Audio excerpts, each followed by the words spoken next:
Please welcome Michigan House Speaker Matt Hall.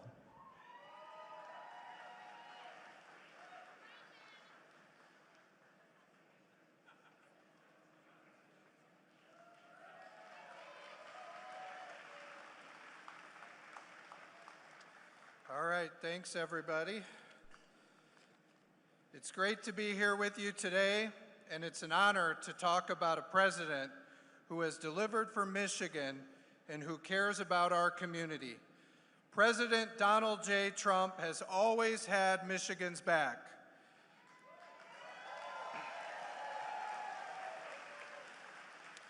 Last year, I had the opportunity to go to the Oval Office and work with President Trump. We talked about the issues that matter most to Michigan families, workers, and taxpayers. And let me tell you something. When President Trump says he's going to get something done, he gets it done. We talked about Selfridge Air National Guard Base. President Trump promised to protect Selfridge, and he delivered.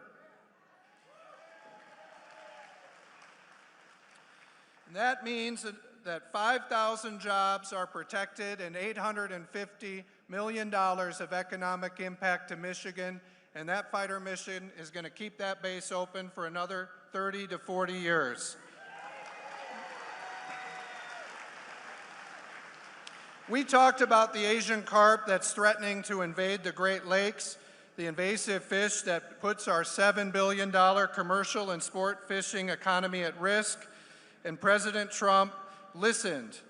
Now, because of President Trump, we're building the gate to stop the Asian carp, and Michigan is taking control of the project, not Illinois, which means Michigan will fix our Great Lakes.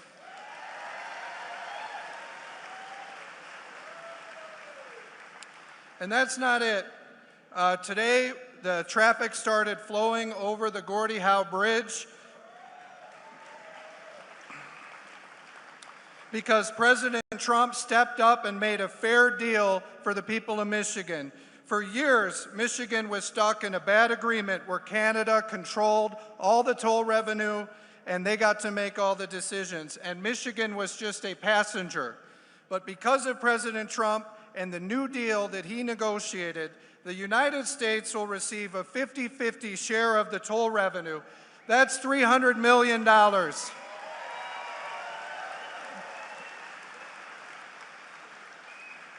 That's $300 million over the next 15 years to support Michigan and America's commerce. And we finally have a voice and the seat at the table for future toll decisions. That's the art of the deal. Yep. Now, President Trump is also putting money back in the pockets of the Michigan families with the Working Families Tax Cut, the largest tax cut in American history. There will be no tax on tips, no tax on overtime, and no tax on Social Security.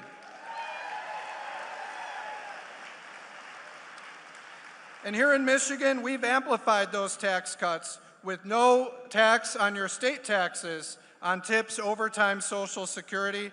That's going to save hundreds of thousands of workers across Michigan $1,500 to $2,000 every year off their taxes, more money in your pockets. And the tariffs are working. They're working. You know, at the state of Michigan, we got a report back from our economists that said the tariffs are creating actually 5,000 more automotive jobs, and they're increasing the demand for domestic automotive cars.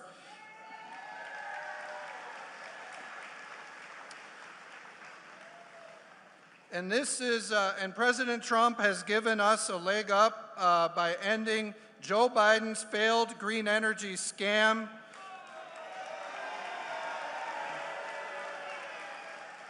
His ridiculous emission rules, all the subsidies for the EVs nobody was buying. He's making it easier for Americans to buy American-made cars here in Michigan. And we're seeing the results. General Motors, where we are today, announced recently they're bringing more manufacturing back to Michigan. They're going to be building Silverados and Sierras and the Escalades over at the Orion plant. And they've announced higher profits this year and again next year.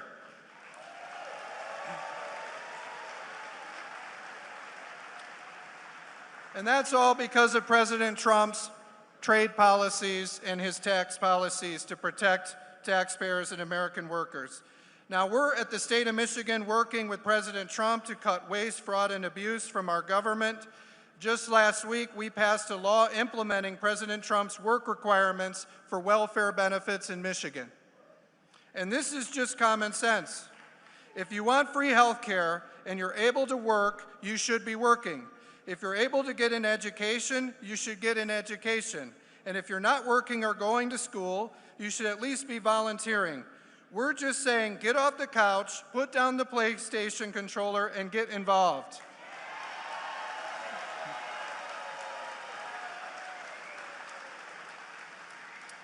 We want these important programs like Medicaid to be there for people who truly need them and still be there for our children and grandchildren. That's why in Michigan we've passed new laws requiring child care providers to accurately track attendance so we don't have any more fraud like what we saw in Minnesota. And we've launched a new audit of our state's autism services. We spend more dollars on these programs in other states, but for decades, nobody has ever looked into where the money is going, and that ends now.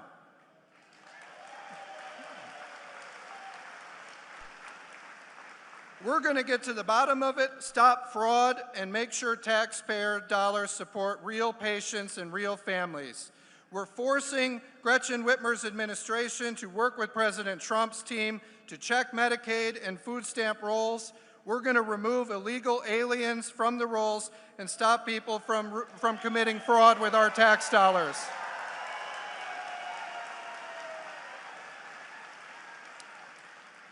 And that's what President Trump is doing. He's fighting for Michigan workers, Michigan taxpayers, our military, our families, our Great Lakes, and the future of our state.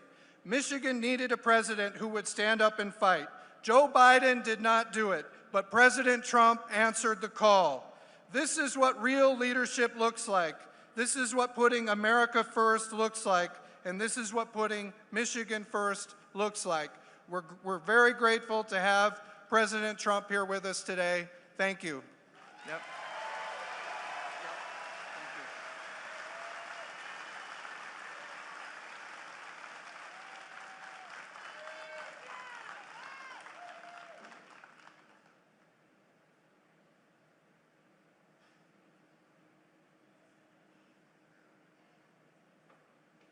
Please welcome Mike Rogers.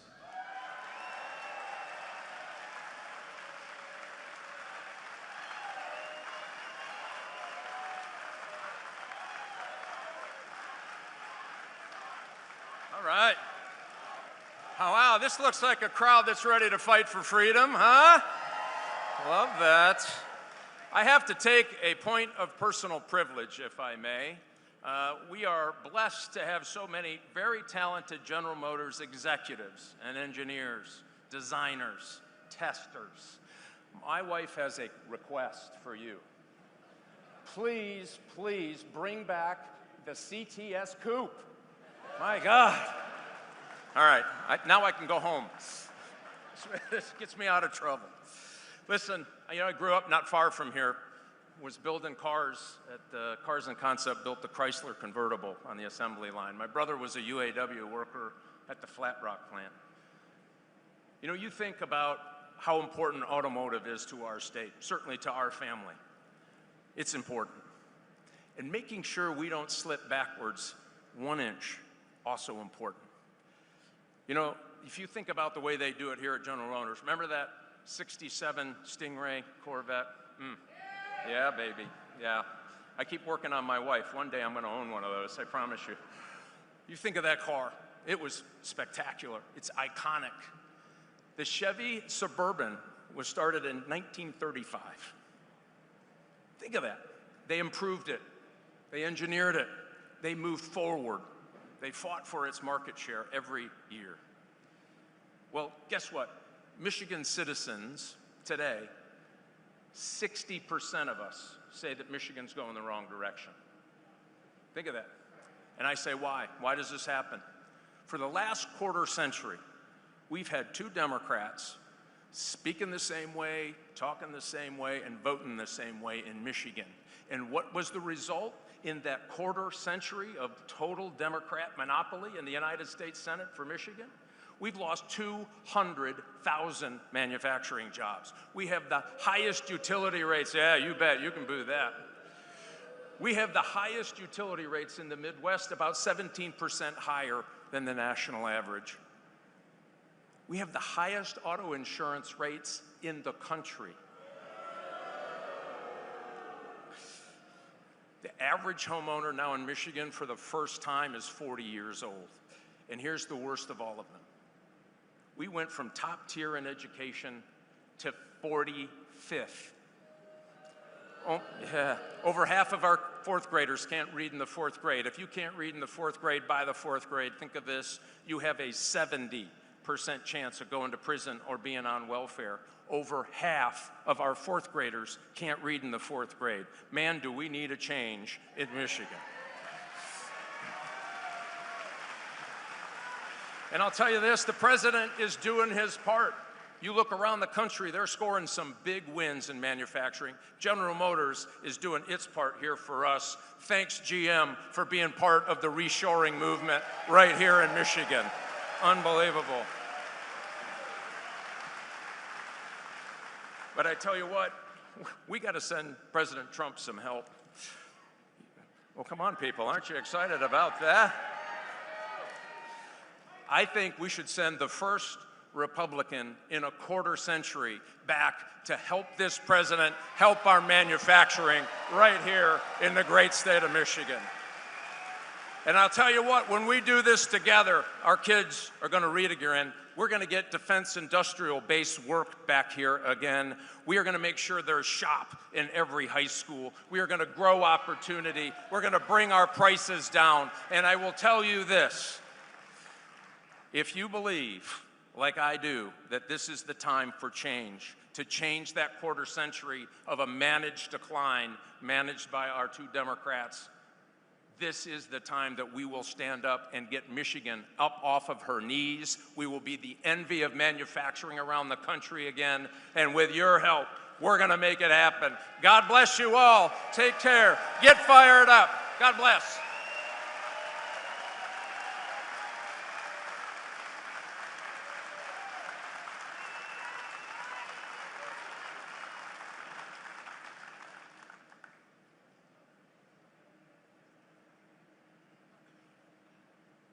Please welcome Congressman John James.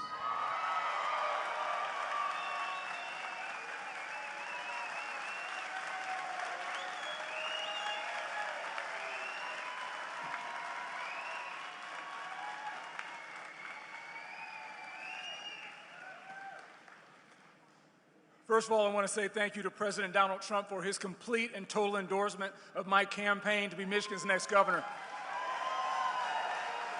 President Trump is the best president in my lifetime. He's a friend, and I'm honored to welcome him back to Michigan. 8 years ago, I warned about the coming onslaught of Marxism in this country. I was ridiculed. People said I was fear-mongering. Well, welcome to 2026. Socialism is no longer on our doorstep. It's inside the house. The Democrat Party you used to know is gone. In its place is a movement of radical extremists, the slickest of whom campaign as moderates and then govern like Marxists as soon as they're elected. Michigan now has a choice in this election: freedom or socialism, common sense or crazy, what works versus what doesn't. Here's the bottom line. The people taking control of today's Democrat Party hate their own president, and they don't like America. They believe America is an evil and racist nation founded on bad principles by bad people. They are wrong, and they are dangerous. But there's another way, the right way. We stand for the national anthem. We recite the Pledge of Allegiance. We affirm the Declaration of Independence, the Constitution, and the Bill of Rights.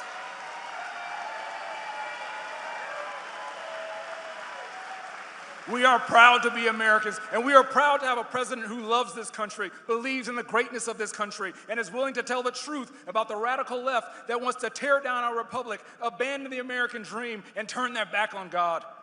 My dad faced incredible hardship in pursuit of that American dream. At times, he was treated poorly and unfairly, but he kept fighting. He never gave up, and he built a business out of nothing. My father and mother moved our family from poverty to prosperity in a single generation. I'm not...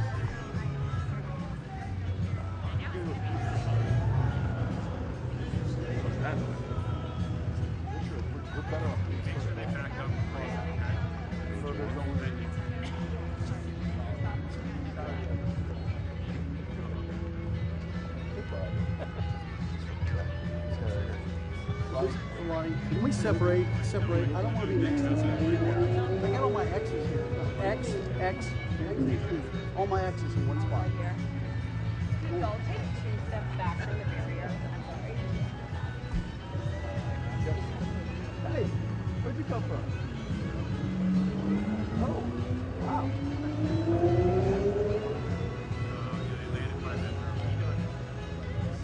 I'm good.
Good afternoon, everyone. Are we ready for some racing?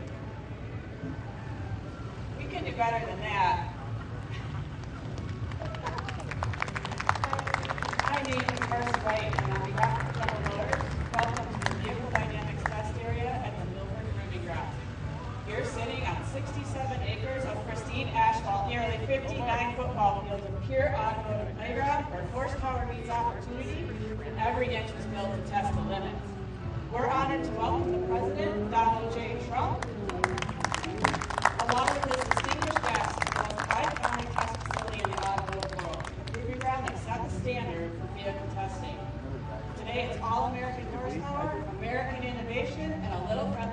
transmission. So sit back, enjoy the show, and get ready to watch some of America's best horsepower leave its mark on the asphalt. Let's fire up these engines, tighten those belts, and get ready to witness speed, power, and precision at their finest. Ladies and gentlemen, let's put this legendary proving ground to work and go racing.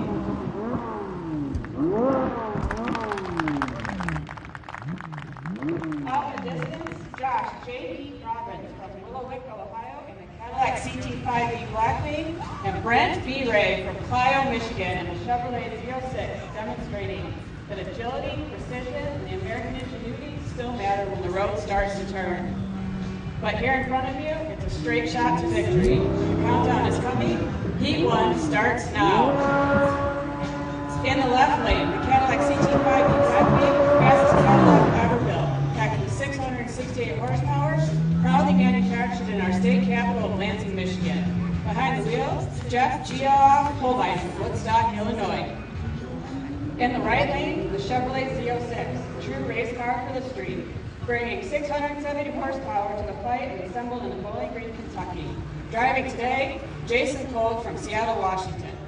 Just 2 horsepower separate these American performance icons, Cadillac versus Corvette. It's Heat 1. Let's find out which one gets to the finish line first. Better?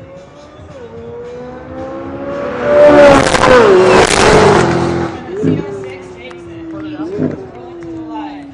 In the left lane, the Cadillac Escalade B, hear the roar of luxury. 682 horsepower, backed with uncompromising comfort and unmistakable Cadillac style.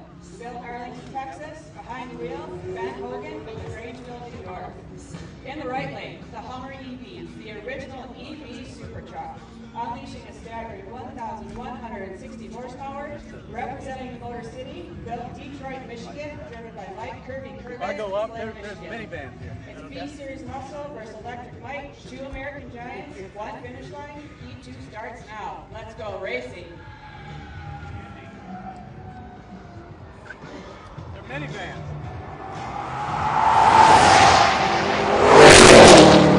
And the Hummer takes it. Heat 3 brings the heavy hitters to the line.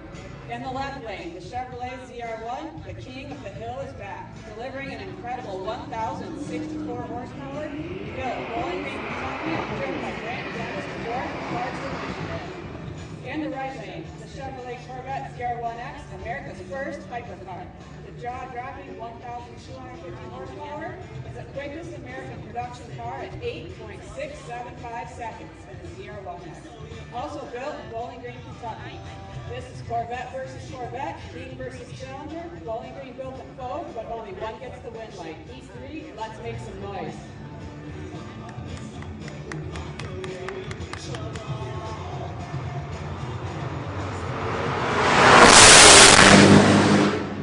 ZR1X.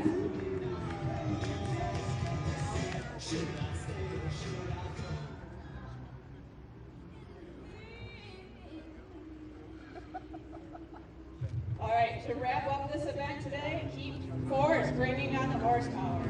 In the left lane, the Corvette ZR1X. In the right lane, the Hummer EV. This one is about big numbers, a hypercar versus super truck, combining more than 2,400 horsepower on the starting line, each one packing nearly the same horsepower as a legendary P-51 Mustang fighter aircraft. Electric torque versus high-octane horsepower, silence first thunder. Heat 5, strap it in and let's send it.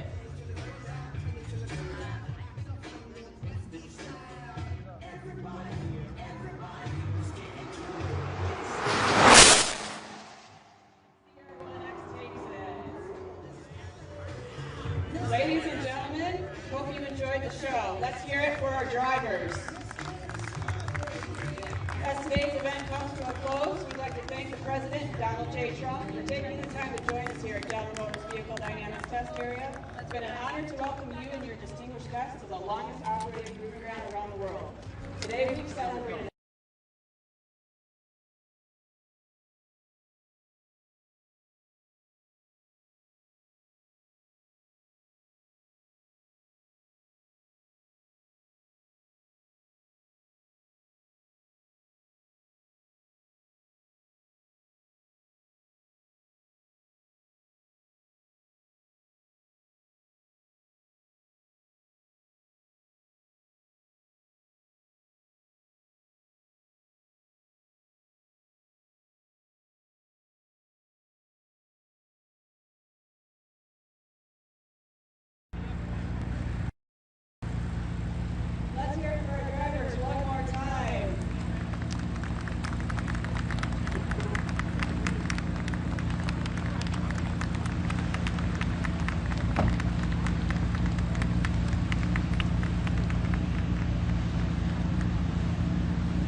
Jay?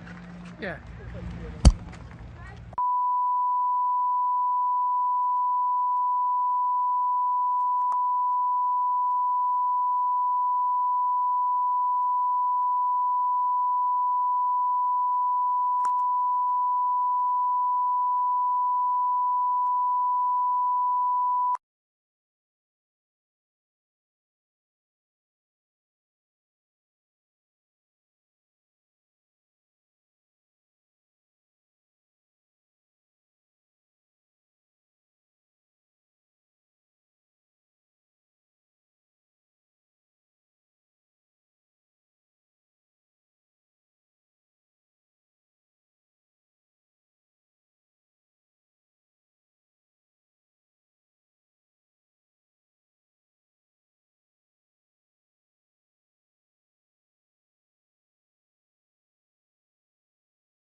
clock. You can move a mountain, you can break rocks. You could be a master, don't wait for luck. Dedicate yourself and you gon' find yourself standing in the Hall of Fame. Yeah. And the world's gonna know your name. Yeah. 'Cause you burn with the brightest flame. Yeah. And the world's gonna know your name. Yeah. And you'll be on the walls of the Hall of Fame. You can go the distance, you can run the mile.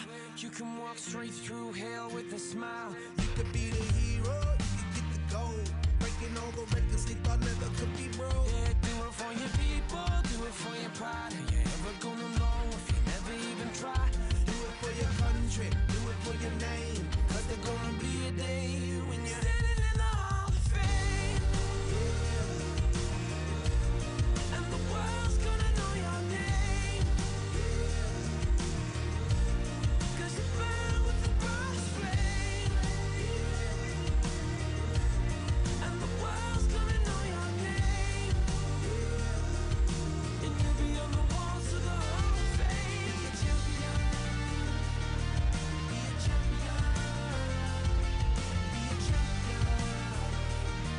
Be a champion. On the walls of the Hall of Fame. Be students, be teachers, be politicians, be preachers. Yeah.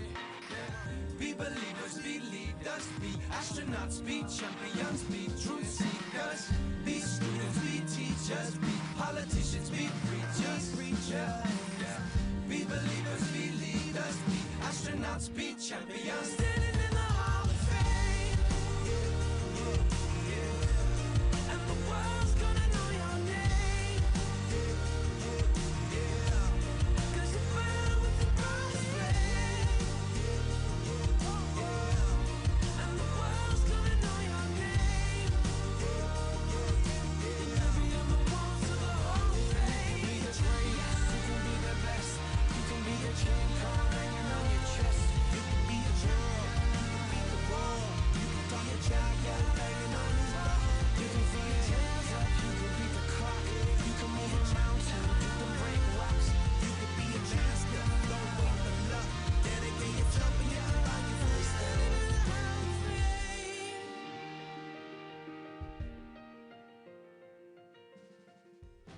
You shake my nerves and you rattle my brain. Too much love drives a man insane. You broke my will, but what a thrill. Goodness gracious, with balls of fire. I left in love, thought I thought it was funny. But you came along and you moved me, honey. I changed my mind, this love is fine. Goodness gracious, gritting balls of fire. Kiss me, baby. Ooh, it feels good. Hold me, baby. Yeah, you gotta let me love you like a lover should. You're fine, so kind.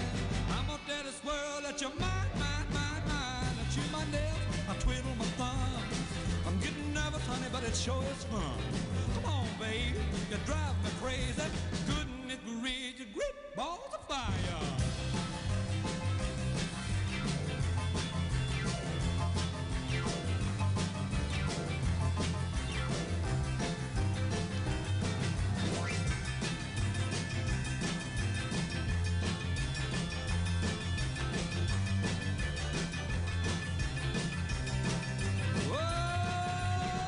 Kiss me, baby. Ooh, feels good. Yeah. Let me love you like a lover should. You're fine, so kind. I'm gonna tell this world that you're mine, mine, mine, mine. I chew my nails, Lord, I twiddle my thumb. I'm real nervous, but it sure is fun. Come on, baby, you're driving me crazy. Goodness gracious, great balls of fire.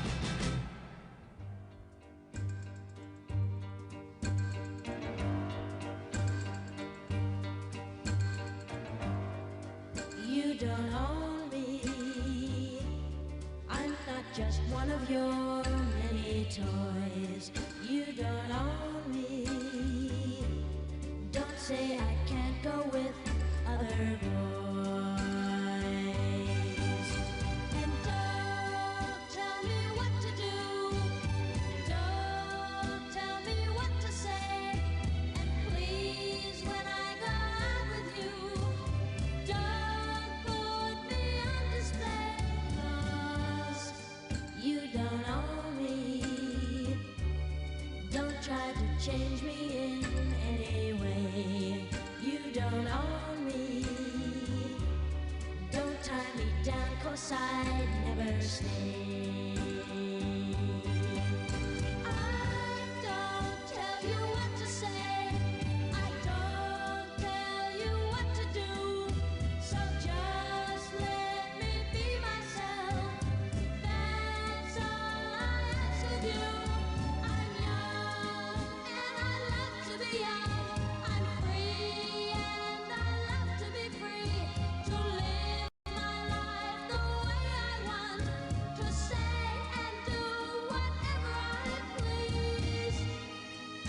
cars you saw on the track today are much more powerful than this one. But this is our thing.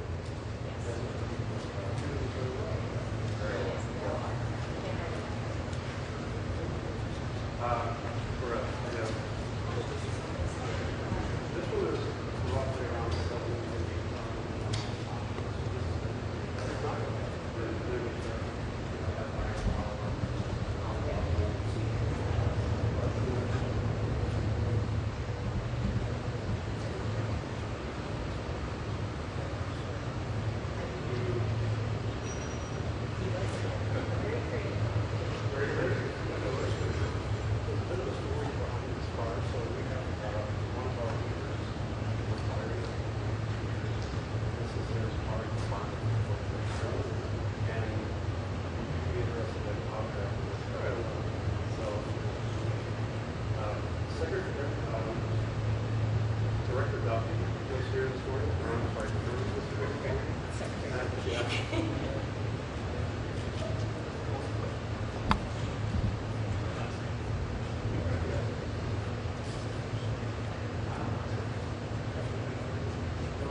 I said, you're asking me to finish the new,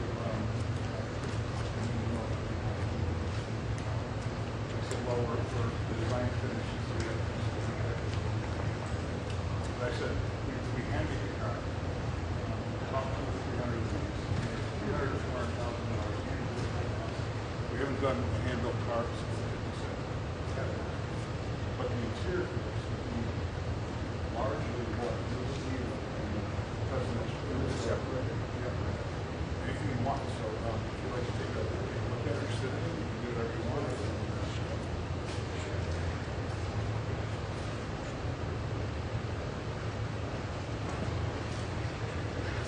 Obviously, the package and the distance will be different, but the elements and the design elements.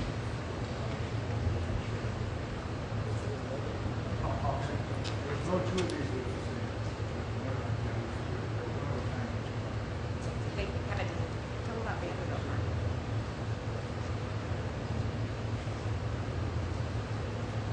We have a special place.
Beautiful electric reverse, but yeah.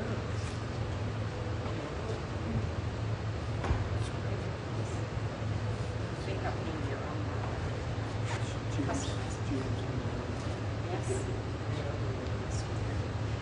That's the 65 black one. So that was the car that we saw running around the track.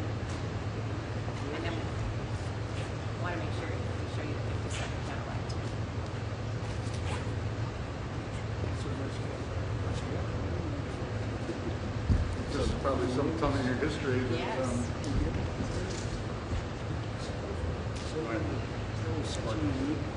You did that? 57. I bet if you did that, it would work. Okay, not here. But I bet if you did that. Have you ever made these? We only built 450 units, so very, very rare. Hand built. Stainless steel roof. So this is for you. No, this is actually 1957 5. You should, you guys should do that. It's a cool thing. I don't know. Oh, the fins at the back, I mean, this was really leading from a design perspective. They've come a long way. It's amazing what tariffs will do for General Motors and what the election has done. They're doing great. General Motors is doing fantastically, the best year they've ever had. And I won't get into it, but there's a reason. We've been very good to General Motors. And the rest of the world doesn't love me, but that's okay. It's called America First. Right? It's been amazing. Mr. President. It's fantastic. You know Margot? She's been with me. Does anybody know Margot? Like, how well do you know Margot? She's been with me from day one out of Oklahoma. You know? So what else do you have? We got first, so this is fully electric. This is 460 miles range. Guys, we're going to the mall. We gotta go. We gotta go. 2 miles. Out the door with Andrew.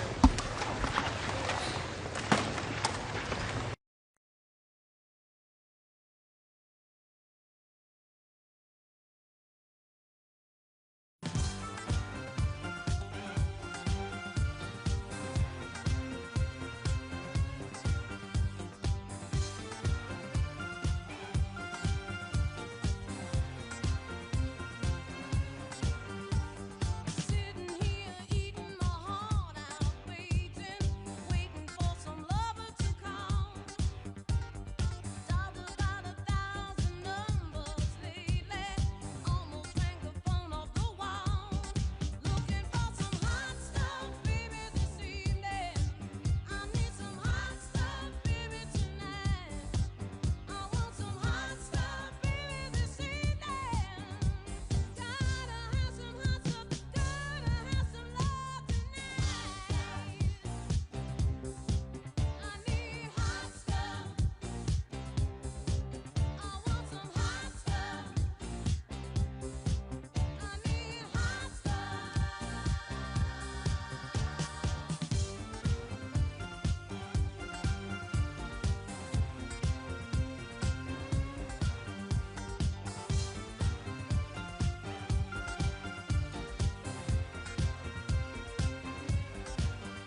Roxanne, you don't have to put on the red light. Those days are over. You don't have to sell your body to the night. Roxanne.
close at hand, creatures crawl in search of blood to terrorize your neighborhood.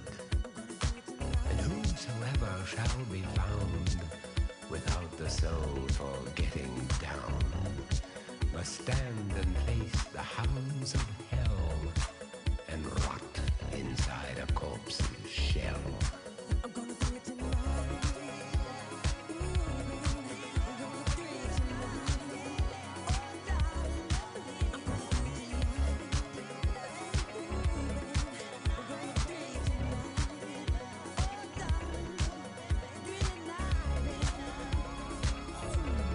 The foulest stenches in the air, the funk of 40,000 years, and grisly ghouls from every tomb are closing in to seal your doom. And though you fight to stay alive, your body starts to shiver, for no mere mortal can resist the evil of the thriller.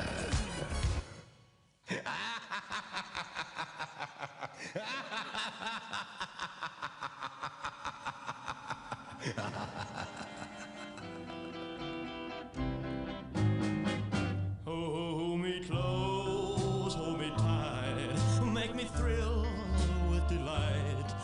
Let me know where I stand from the start.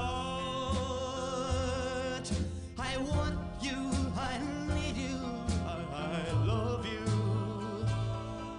with all my heart. Every time that you're near, all my cares disappear. Darling, you're all that I'm living for. I want you, I need you, I love you more and more.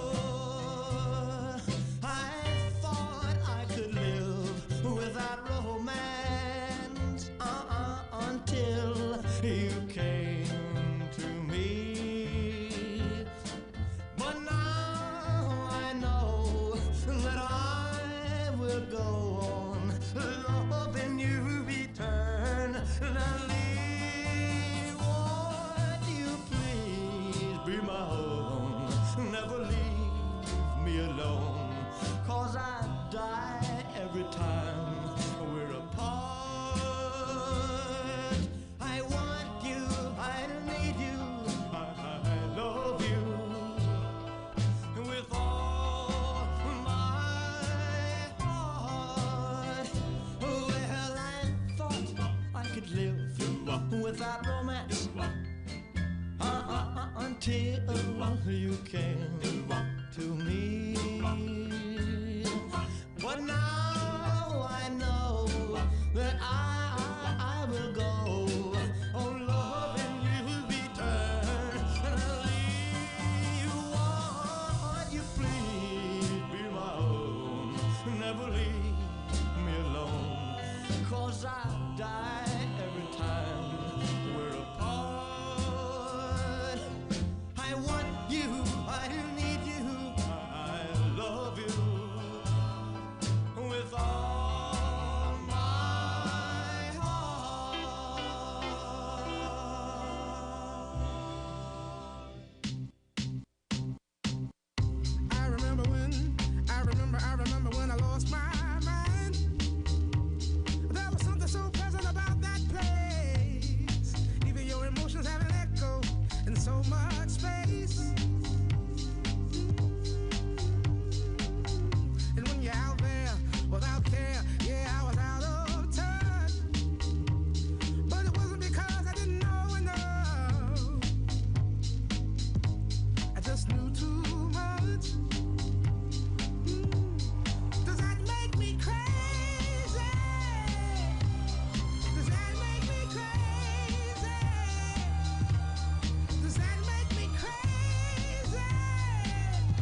always love you. But long as there are stars above you, you never need to doubt it. I'll make you so sure about it. God only knows what I'd be without you. If you should ever leave me, well, life would still go on, believe me. The world could show nothing to me. So what good would living do me? God only knows what I'd be without you.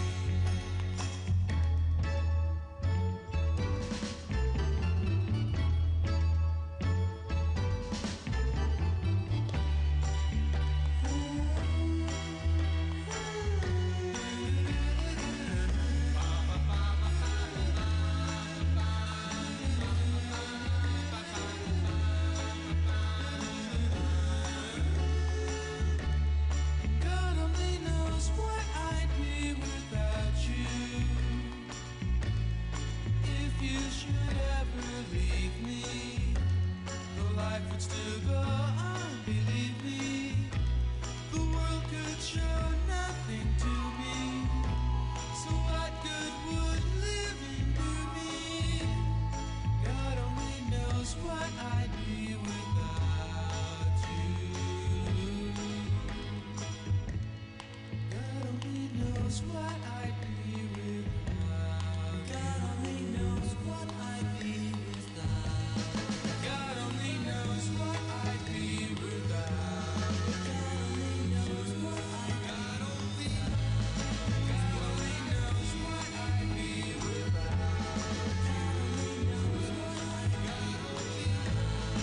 God only knows what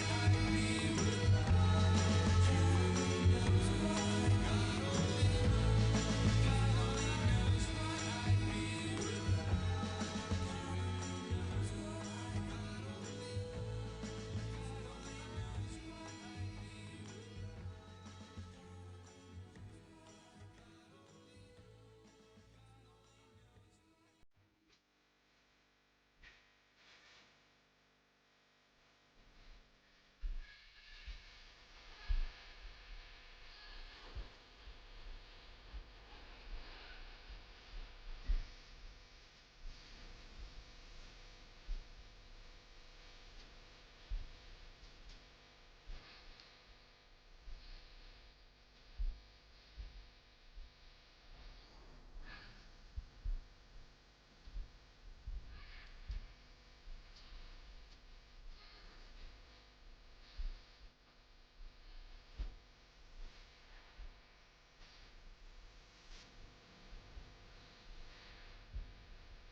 Same old way.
I get around, yeah, get around, round, round. I get around, I get around, round, round. I get around, get around, round, round. I get around, get around, round, round. I get around, get around, round, round. I get around. I'm getting bugged driving up and down the same old strip. I gotta find a new place where the kids are hip.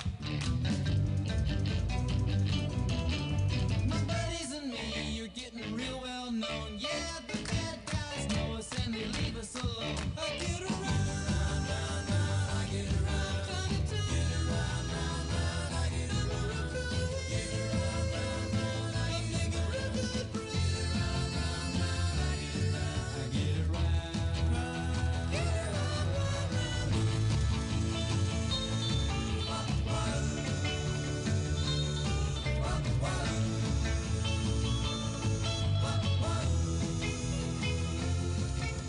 We always take my car, cause it's never been beat. And we've never missed yet with the girls we meet.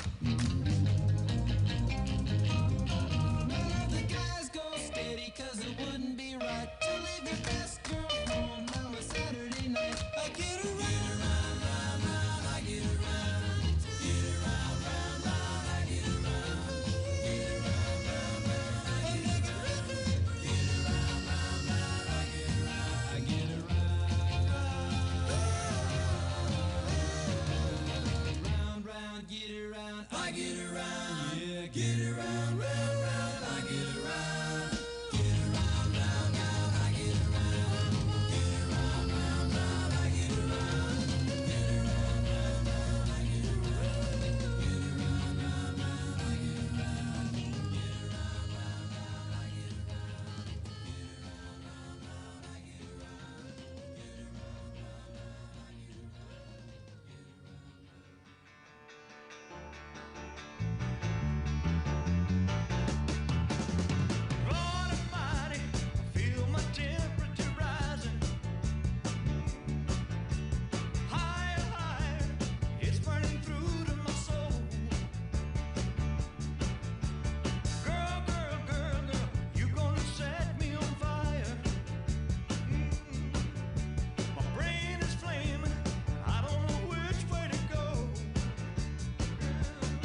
welcome Chair and Chief Executive Officer of General Motors, Mary Barra.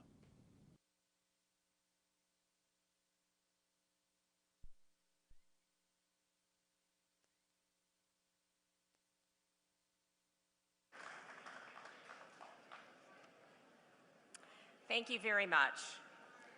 Today marks our first presidential visit to the Milford Proving Ground. And it is my honor to welcome all of you, including our distinguished guests, and especially President Donald J. Trump.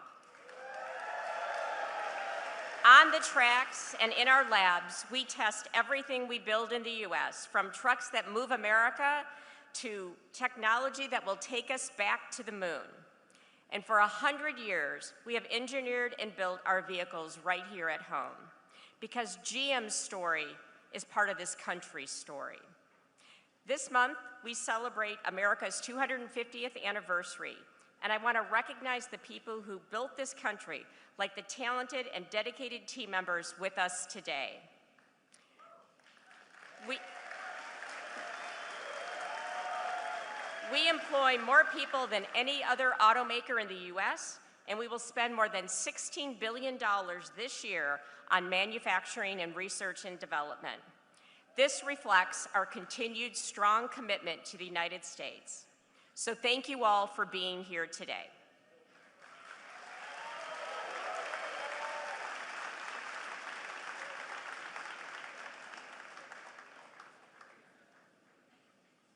Ladies and gentlemen, the 45th and 47th President of the United States, Donald J. Trump. Proud to be an American, where at least I know I'm free. And I won't forget the men who died, who gave that right to me. And I gladly stand up next to you and defend her still today. 'Cause there ain't no doubt I love this land. God bless the USA.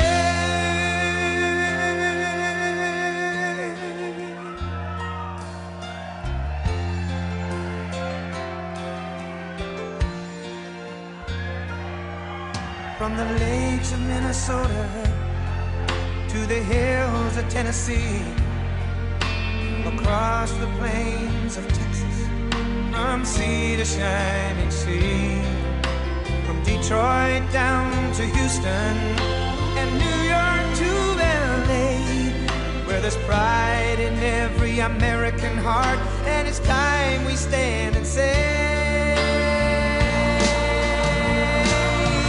that I'm proud to be an American, where at least I know I'm free. And I won't forget the men who died, who gave that right to me. And I gladly stand up next to you and defend her still today. 'Cause there ain't no doubt I love this land. God bless the USA.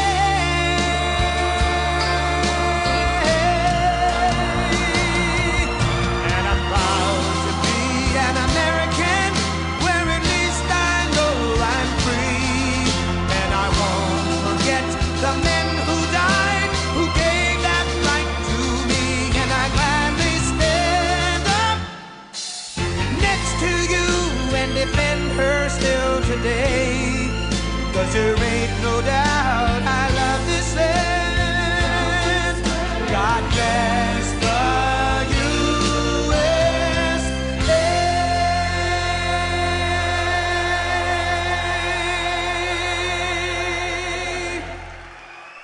Well, thank you. Wow. Thank you very much.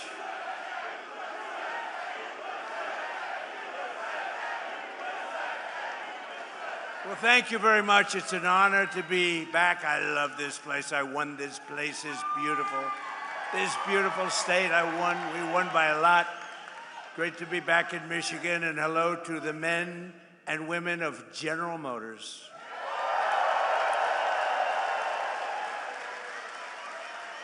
And before we begin, I have to say, so I have I had a wonderful father, right? And he was a hard worker. He was in the real estate business. And for him, super luxury. This is all he didn't want planes. They didn't have planes in those days, I don't think.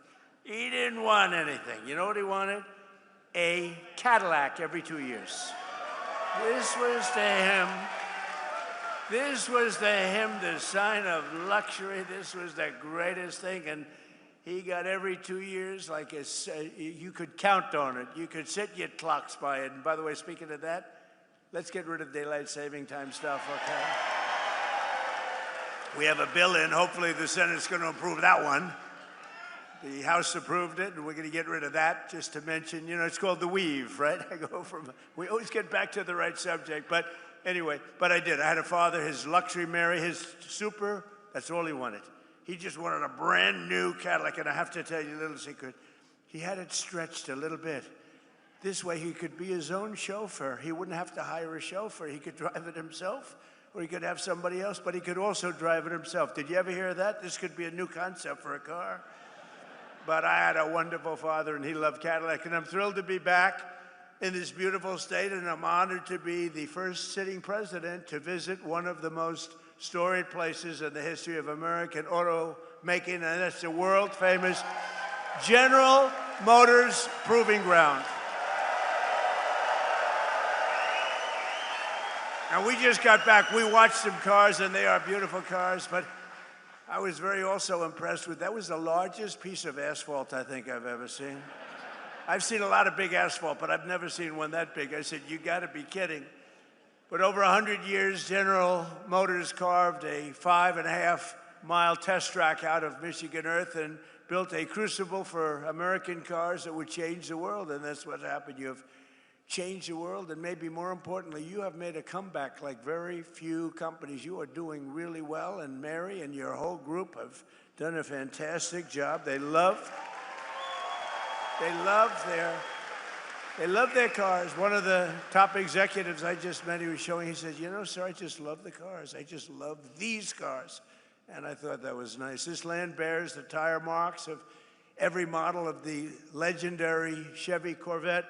It bears the scars of the first auto safety test, and that was probably pretty tough.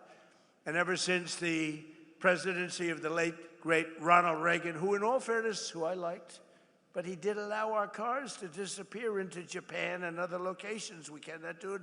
We love him. But on trade, Trump is much better, much better.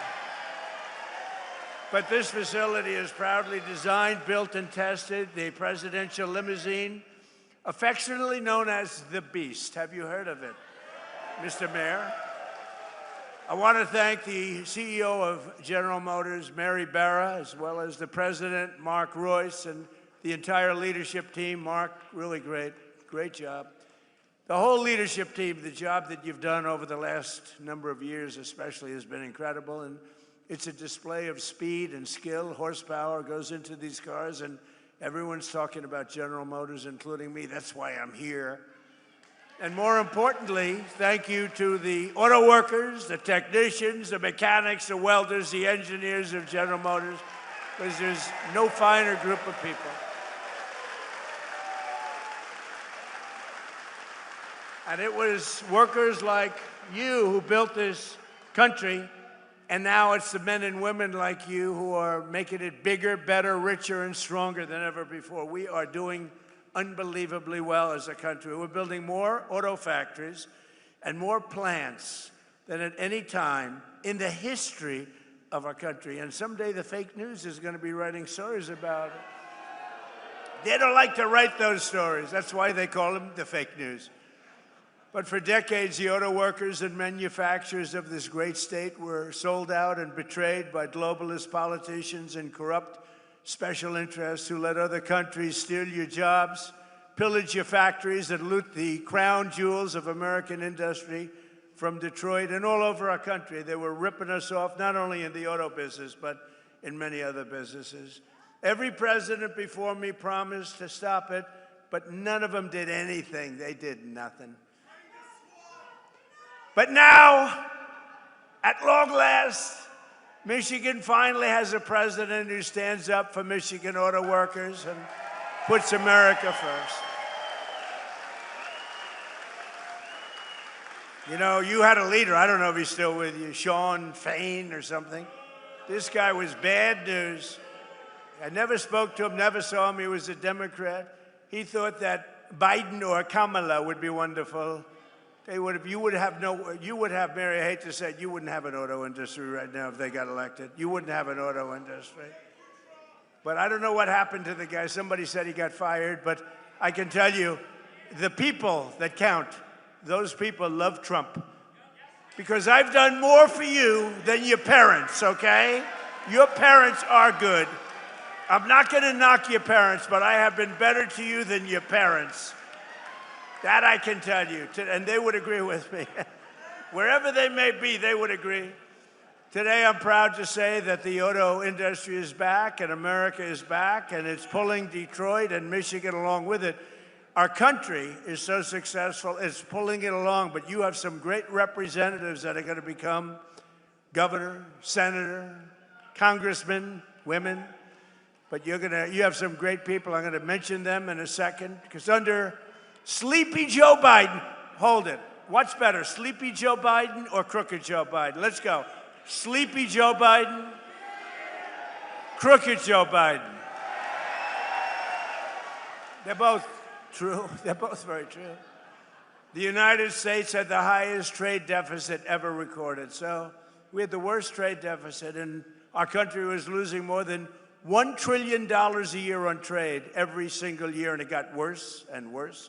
And if they were in there now, that number would be close to $2 trillion. The trade deficit in automobiles was more than $300 billion annually. That means outside countries and companies were coming in and just robbing us blind. And it was causing tremendous problems for your jobs. But now all of that is changing because I placed historic tariffs on foreign producers and manufacturers, including a 25% tariff on foreign automobiles, something that no other president had the courage to ever do.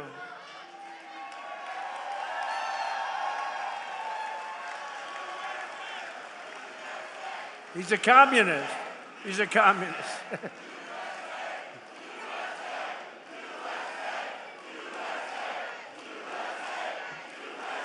Thank you. He's a communist. We're running against communists. Now, this is great. What's going on? But we're going to win very big. No, I didn't even hear the guy, I think. You see what they want to do? You see what they want to do? They want to take your houses. They want to do things that nobody's ever even thought of before. They want to take your money. They want to raise your tax up to 80%. I gave you the biggest tax cut in the history of our country, so we'll keep it that way. And I said this morning, they also want to fire the police. They don't want police and they don't want prisons anymore. I think that's a great idea. Does everybody like that idea? No police. They want no police and they want no prisons. Where are these people coming from? But I also put a 25% tariff on all foreign trucks. So I called Mary about a year ago and I said, I hear that foreign trucks are killing us. She said, that's true. I said, congratulations. I'm going to put a 25% tariff on the foreign trucks. And you are doing a phenomenal business now with trucks. So they were killing us in trucks, and now we're killing them. My policy is simple. If you make your truck or your car in a foreign country, you have to pay for the privilege of sending it into our market and making a lot of money. But if you build in a factory in Michigan or someplace in our country and make your automobiles or trucks right here in America, you pay zero taxes, zero tariff. You pay zero tariff. There are no tariffs. And we've taken in hundreds of billions of dollars for the country aside from it, but we keep a lot. As an example, Europe is being taken over by the Chinese cars. You know that, right? Mercedes-Benz is being absolutely decimated. BMW, good companies, decimated. Volkswagen, decimated. They don't do anything about it. We don't have, to the best of my knowledge, Mary, one Chinese car in the country. They have a 100% tariff, and our automakers are doing, I think, business like you've never done before, right? Right? You're doing more business, better business, bigger business than you've ever done before. In 18 months, we've slashed our trade deficit with China by the largest amount in history. Nobody can believe it. You know, if you get it down a half a point, it's a lot. We got our trade deficit down by 71%. 71%. Worldwide. 1 year ago, our country was dead, and now we are the hottest country anywhere in the world. We're the hottest country. Everybody is respecting us. You know, they respect us again. They respect the United States. I think they respect us more than they've ever. And we did this in a year and a half. In 4 long years of sleepy Joe Biden and his crazy administration, they're communists. They were communists. That was the beginning. He wasn't, because he had no idea what the hell was happening. They said, Joe, let's go communist. He said, what is that exactly? They got less than $1 trillion. So think of it. In 4 years, they had investment of less than $1 trillion. 4 years, less than $1 trillion. In 1 year, my administration secured commitments of more than $19.2 trillion from all over the globe. Think of that. 1 year, 19.2. If they got in, and they were essentially, they didn't think of themselves as communists, but they were. But now you have down and out communists. I mean, these people are down and out. And remember, you go communist, nothing good happens. That's been proven for 1,000 years using different names. But right here in Michigan, General Motors is expanding operations at its Factory Zero. Do you know what Factory Zero is? What the hell does that mean, Mary? Factory Zero? You're going to have to explain. In Detroit to produce some of America's most iconic vehicles, including the Chevy, well, I hear it's good, Silverado, right? The Silverado, really hot, right? It's going to be hotter after today. The GMC Sierra, the world-famous Hummer. I got to look at some of these. In fact, I said to Mary, how about sending me a couple? And one and only the Escalade. You know, we ordered, I think, 250 Escalades, right? We ordered 250 Escalades. That's so we look sharp in those cavalcades, you know? We look sharp in those Escalades. Our guys are very spoiled. They're very spoiled. They like the Escalade, so do I.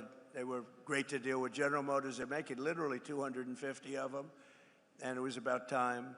In 2026, GM increased truck and SUV production by 20%, and in the past 2 years, the company's invested $9 billion in bringing factories home to the USA. They're coming back home because, frankly, when they build here, there's no tariff. It's really not complicated. A lot of people don't understand that. They say, oh, what does it mean? They have no idea. They don't have a clue. But Mary understood it. Her whole group understood it, and they're coming back home where they belong. So I just want to congratulate General Motors. That's why I'm here today. I'm very proud of General Motors. For years, you watch companies move production from America down to Mexico. Mexico. I love the way there's a very nice president of Mexico. You know that. She's very nice, and she speaks beautifully, and she calls it Mexico. So I said to a group the other day, and we will stop all business going to Mexico. And they didn't know what the hell I was talking about. It didn't come out as well, Sean. It didn't come out as well. This is a great gentleman, heads up transportation. He's also world championship tree climber, 5-time champion tree climber. Can you imagine? I only hire these crazy people that do things like that. He was the lumberjack. He was the world champion going up a tree 100 feet, right? That's high. I saw an old picture of you doing it. I said, he's crazy. That's why I like him. But he's a 5-time world champion. You know who that is.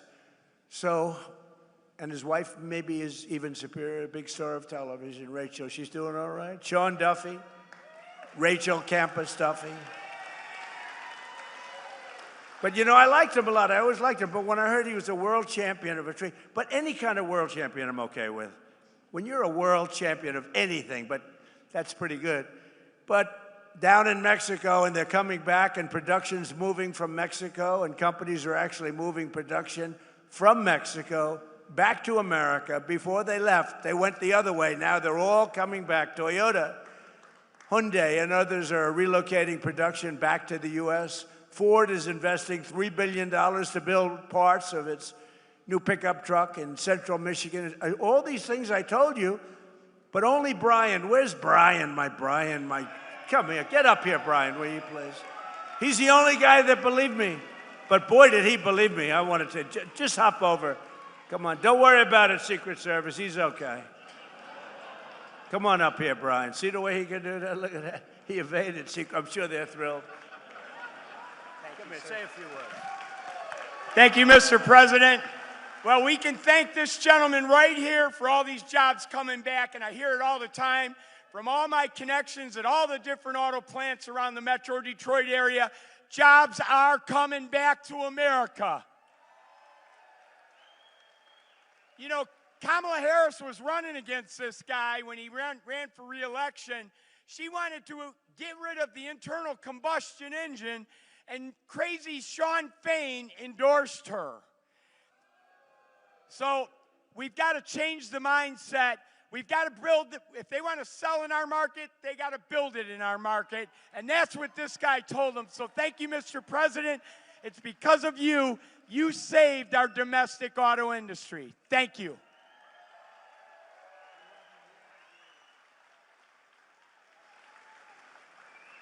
Look at the arms of that guy. I don't know.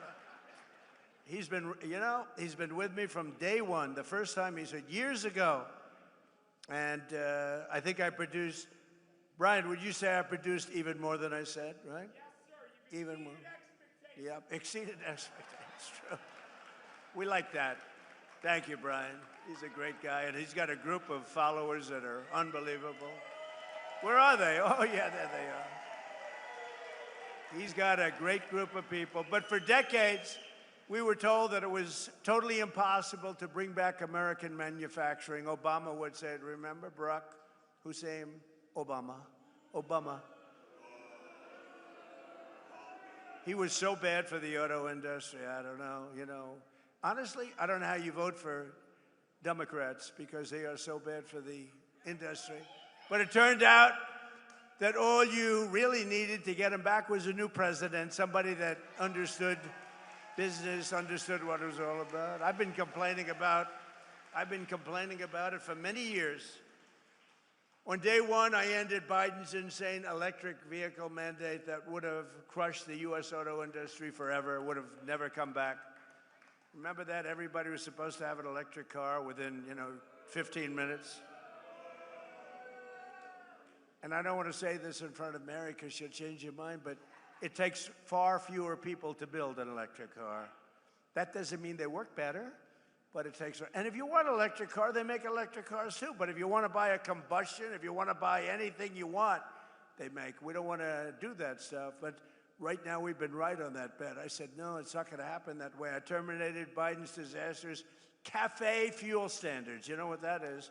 That was a short road to bankruptcy for every single car company in this country, and a total disaster that would have killed the internal combustion engine. They wanted it dead within 5 years. As long as I'm president, that will never happen, but it's going in the opposite direction. Remember, we have a 1,000-year supply of gasoline. China doesn't. China doesn't. We have 1,000 years. We have more gasoline. We have more oil. Now, when you add Venezuela to it, we really have more oil. One day. And Venezuela's been great. They've been doing a great job. We're working with them. Take millions and millions of barrels of oil. But they're doing well, and we're doing well. One day. A lot of people were against that war. We don't want the Venezuela. What are you doing? What are you doing? After we won in about 48 minutes approximately. They said, oh, that was a good move. Well, the same thing's happening in Iran. People just don't see it. We have destroyed their Navy. We've destroyed their Air Force. We've destroyed their leadership. We've destroyed their anti-aircraft weaponry. Their drones are being made at a rate of about 7%. We destroyed most of their drone manufacturing capability, their missile manufacturing capability. And right now they're talking to us about making a deal. But if we didn't do it, tough. there would be no talk, you know, for 47 years, which is really 50 because people have been using 47 years for 3 years at least.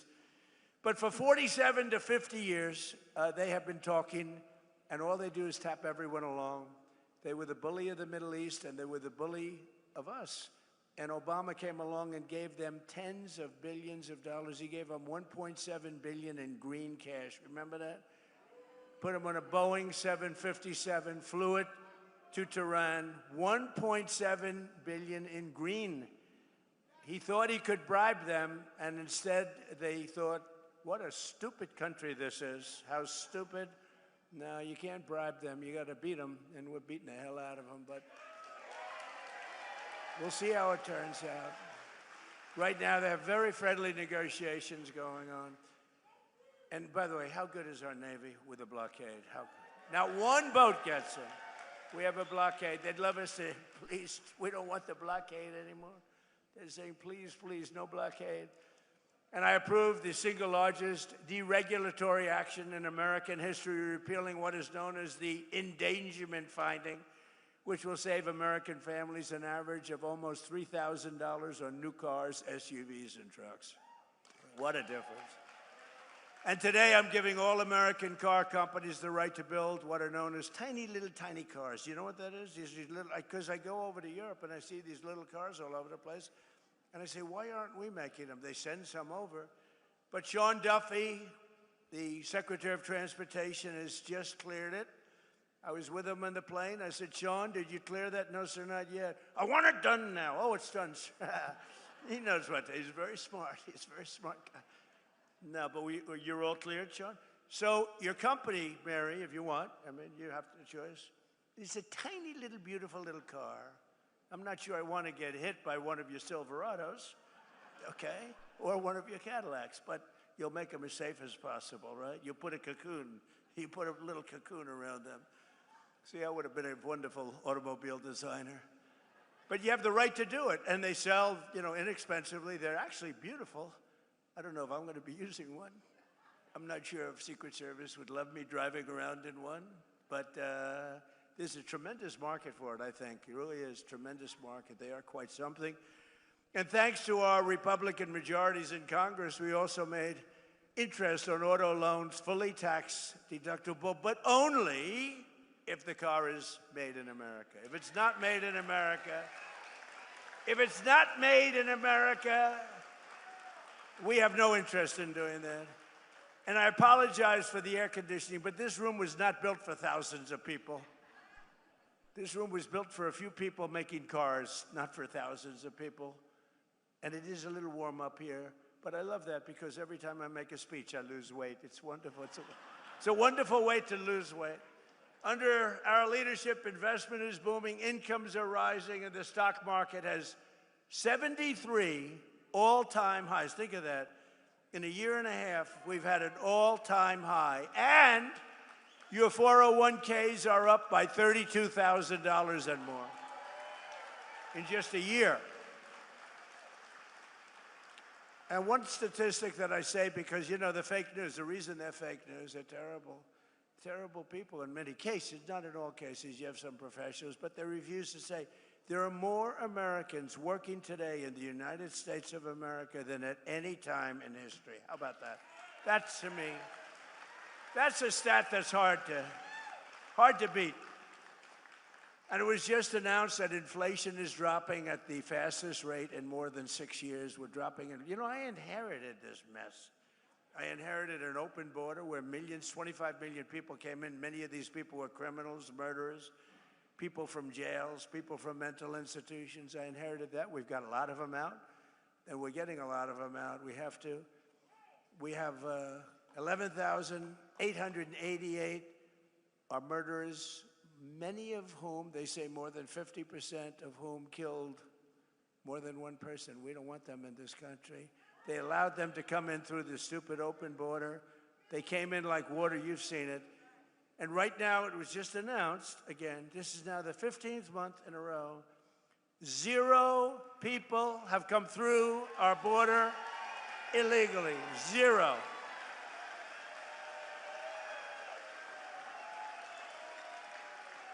But it all started, you know, I won the election. We won in a landslide, by the way, and won this state so big. You know, this is always a hard state. I don't know why it's hard to win, but it seems to be for Republicans, but it probably won't be anymore. We have great candidates.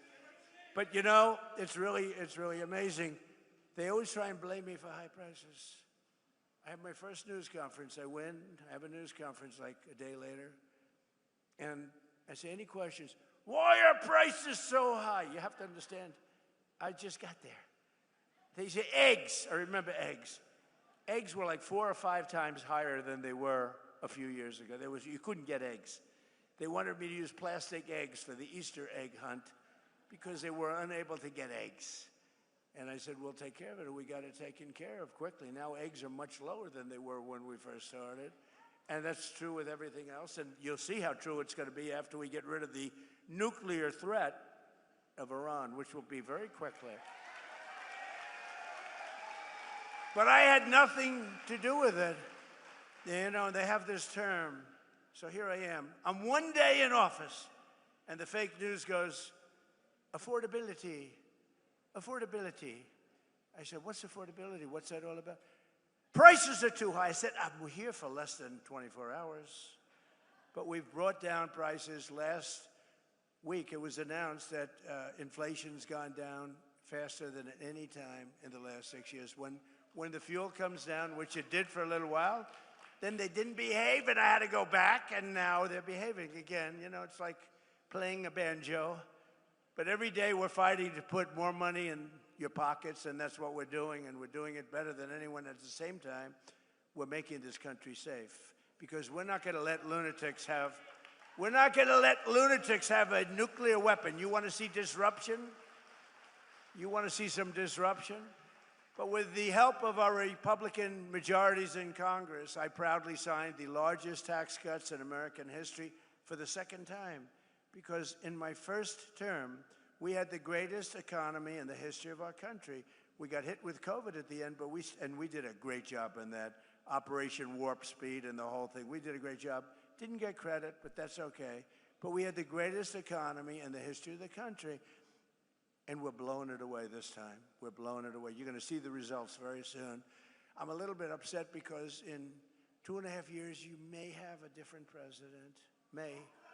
And that president will be saying how great the economy is doing. Look at all the jobs that he produced. We have more factories being built than at any time in our country's history. They're all going to be opening now and soon. And I got some guy or woman who is going to take credit for that. Will you please remember that I did it, okay? I did it. I did it. I'll be sitting home. I'll be reading the papers. I'll be watching television, and I'll be having some guy like last time, a real idiot, stand up, say, we are doing record business. We are making more automobiles. But by the way, don't worry about it, Mary. They'll screw it up. It won't take them long to screw it up. But we're not going to let that happen. Our great, big, beautiful bill gave us no tax on tips, no tax on overtime, and no tax on Social Security for our great seniors, right? That's our big deal. And the overtime you're working, and I don't know much, but I know you're making a lot of cars, more than you've ever made before. I assume, are they getting a little overtime, Mary? She doesn't want to say it. She is. I know you are. No tax on that overtime. Think of the no tax on tips in Nevada. I went, and a young lady came over, a beautiful waitress. She was a waitress and very beautiful, but I'm not allowed to say that politically, because if you call somebody beautiful, that's usually the end of your political career. But she happened to be beautiful. But she happened to be beautiful. And I say, what's going on? Oh, sir, I'm getting killed with tips. I'm getting killed. Sir, there should be no tax on tips. I say, what? I'm sitting down with a group of people, very boring group. We're all bored.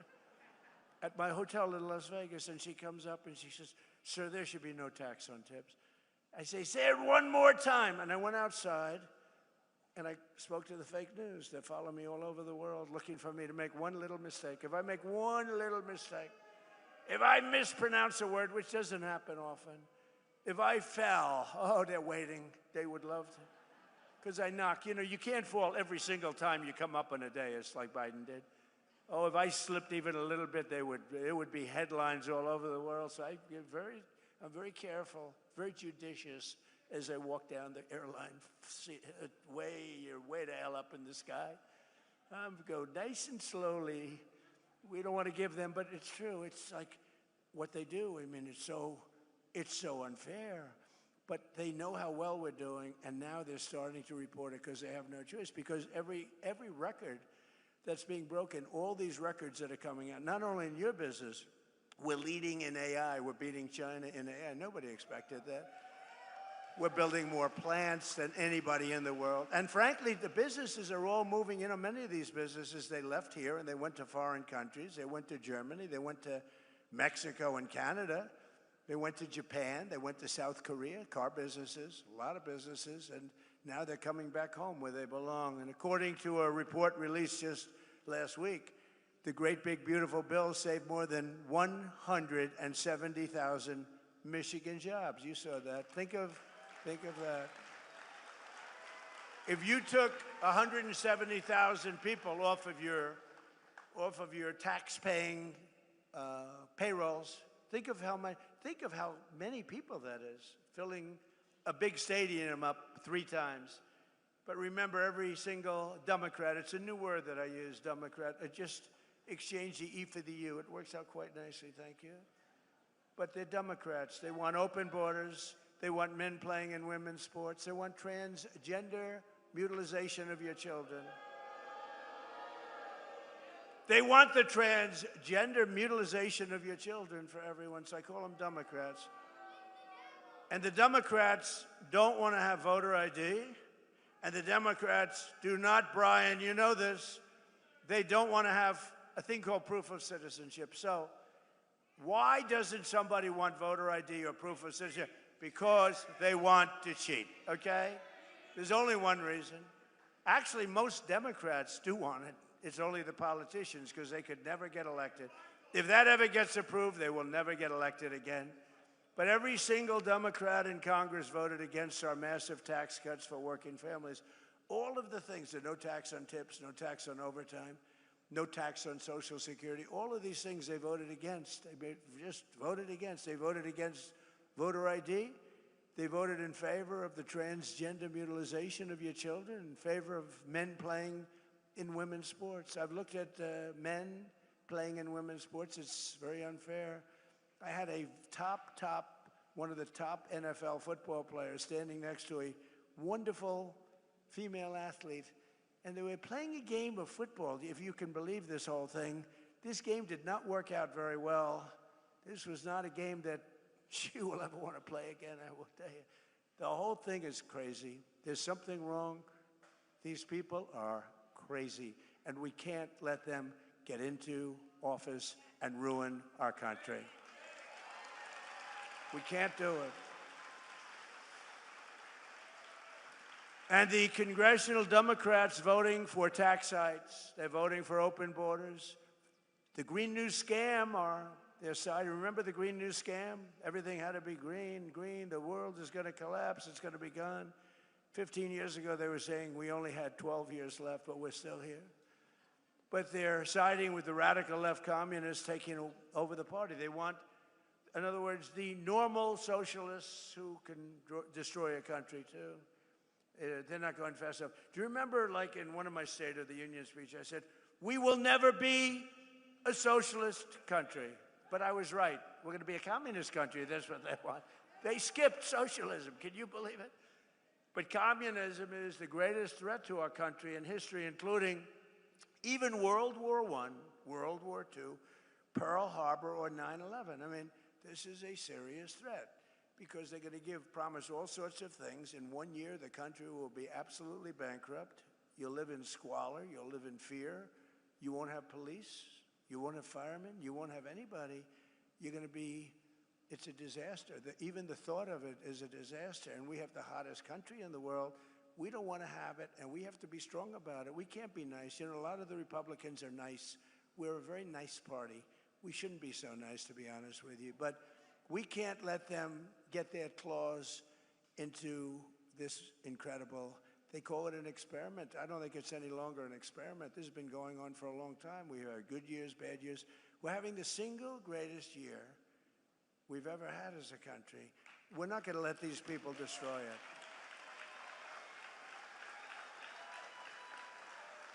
And you know the other thing, I'm just thinking now, you know, I do a lot of these speeches and I end up reading about 20%. Isn't it nice to know that you have somebody that doesn't have to read a speech? And it's even better to know that you have somebody that can read a speech if he wants to. The other guy couldn't even read a speech. But I'm just thinking about it. This is maybe going to make news because I've never said it. I'm just thinking about now, when they take something over, it's always dirty. The sidewalks are dirty. The people are, I hate to say this, not clean, okay? The curbs are loaded with you-know-what. The smell is terrible. I mean, I see it happening to cities. Blue cities are all blue. They're all blue. We don't have problems with the Republican-run cities, I mean, for the most part. But they're dirty. I said to somebody about a certain city, I don't want to say the name of it, but it's run by the radical left. I said, how is it doing? Because I love it. And they said, it's filthy dirty. It's so dirty, they've never seen it like that. It's so filthy dirty. And I just thought of it. Nobody ever says that. You know, I'm sort of a clean freak. I like clean. Do you ever see Washington, D.C.? Do you see Washington? What happened? Washington, D.C., it was filthy. Graffiti all over the place. We fixed up 72 monuments and fountains, and we've done an unbelievable, we took the graffiti off the beautiful marble columns. We have new grass going down. But you know what we did the best? We stopped crime in Washington. It's down 88%, and we moved out over 5,000 career animals. We moved them out, and it's really considered a very safe city. All the restaurants were closing up. Nobody wanted to operate a restaurant. We have a great restaurant here. Where are you from, Michigan? Where's my restaurateur? He was one of the great. Where's Mark? Mark, you're right. How'd you get such a good seat? He's a great restaurateur, but everything you have is clean. But you know, it's true. And I'm just saying, they take over. Everything becomes disgusting and dirty. It's dirty and filthy and grimy. It's not clean anymore. Look at Washington, D.C., what I've done in a short period of time, working with the Department of Interior, Doug Burgum, and the whole group. We have done some job. We've taken graffiti-filled statues all over the city and monuments and waterfalls and everything, the beautiful reflecting pond where we get, I mean, we did some job. Somebody comes along and starts cutting it with a knife. They're sick. But it's in the hospital now, but it's going to get better very soon. It's almost ready to open. We could have kept it that way for a while, but I didn't want to do that. I want to have it fixed perfectly. But these people are very terrible. But think how beautiful Washington, D.C. is. But the most important thing is we have very little crime. And there's a statistic that's incredible. 2% of the people create 91% of the crime. Because you can handle 2% of the people. We get them out. We get them out. And our military, our National Guard has been unbelievable. And they work with the D.C. police. But they've been unbelievable. So I just want to thank them. But Washington, D.C. is now, again, and it's going to get only better. It's going to get all new grass. The parks are getting all new grass. I have a man who's a fantastic man, one of the biggest grass growers. I know everybody. I know grass growers, but he's actually a very rich guy. He wants to fix up the parks, all brand new grass. We're going to do our job. He donated the grass for the White House. We're building a heliport, and we're building a drone port, and we're building a great ballroom and a military facility as part of it. And it's incredible, and people cannot believe how it looks. Washington, D.C., think of it, is now a really safe city, and it's so beautiful again, and people are proud of it. It's our capital. They have to be proud of it. It was a crime-ridden mess.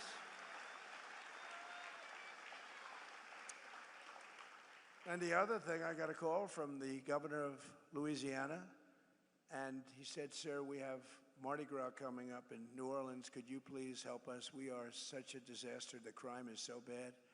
And they've had a lot of problems with crime. And I sent our team in there and called me back. He said, you know, crime is down almost 80%. Think of that, almost 80%. This was 8 months ago. And they had the safest Mardi Gras they've ever had. And in Memphis, Tennessee, the governor called, and the mayor called, the Democrat mayor called, that they need help. And Memphis was very, very dangerous. Companies were leaving, too much danger. It was really dangerous. You couldn't walk down the street. And now crime there is down 77%, and it's getting better all the time.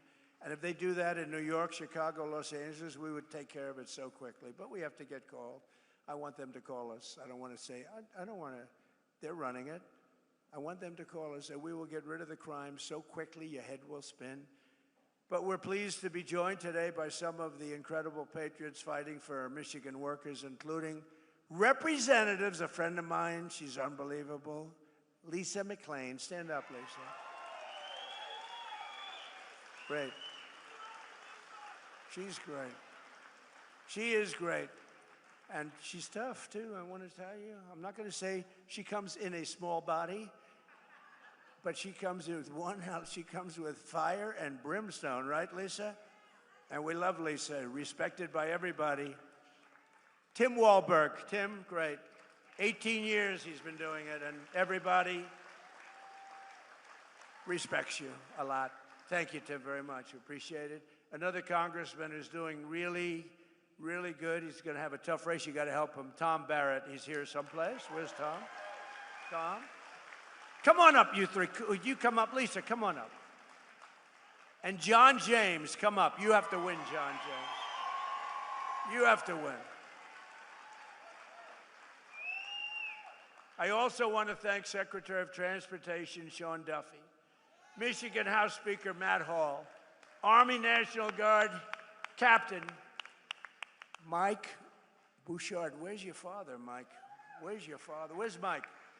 I just met your father. He's the best-looking police. Where's Mike? You want to come up? Come up here. Come here.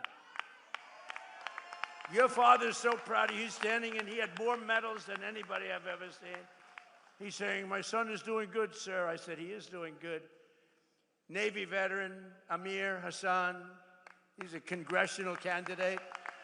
We got to get elected. He's good. Thank you, Amir. And Amir comes from a great General Motors family, a long line of General Motors, and former congressman. So here's a man who's running for the Senate. I happen to think he won last time, okay? He's a great guy, and he's respected all over Washington. He's one of the best candidates we have anywhere. He's smart, he's tough, he's fair. His name is Mike Rogers, and he will be a great senator. Mike, come on up. Come on. I'll let a couple of them say a couple of words. I'll be right back. Is that okay? Come on up here, Mike. Say a couple of words. Well, thank you, Mr. President. Thanks for gracing your presence here at the General Motors facility and bringing jobs back. Yeah, you bet. Imagine if, Mr. President, you have a senator that cares about much about manufacturing, especially in Michigan, than you do. That's a change we absolutely need. And when I get back there, Mr. President, I promise you this. I will work with you to protect our families, protect our freedoms, protect our factories, protect our finances. And when I get back there, Mr. President, if you haven't gotten it done, we're going to pass the SAVE Act. Save America. God bless you.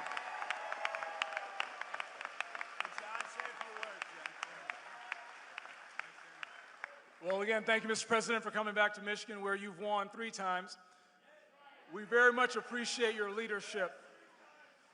And as governor of the state of Michigan, we're going to be matching those Trump accounts. We're going to be taking care of our children. We're going to be matching those.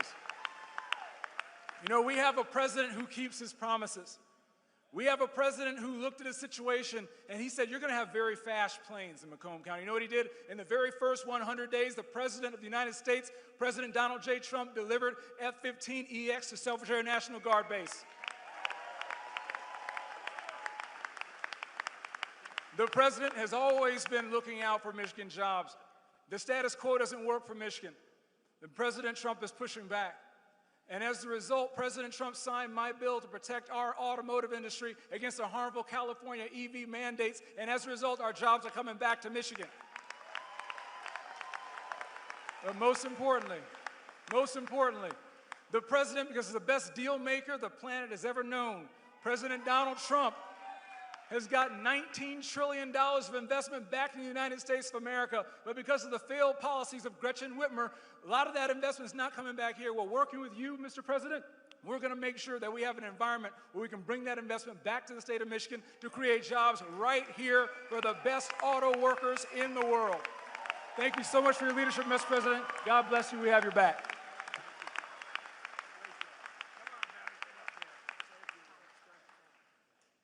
Thank you, Mr. President. Thank you for coming back to Michigan, and thank you for putting our men and women who build things first and foremost in the American economy. Thank you for being here today with the men and women that I have the privilege of representing in Congress to tell them and show them just how important Michigan is on the map. The hard work of the people here put America on wheels, puts our economy on overdrive, and provides livelihoods for families across our country, especially right here in Michigan. Manufacturing is our largest industry.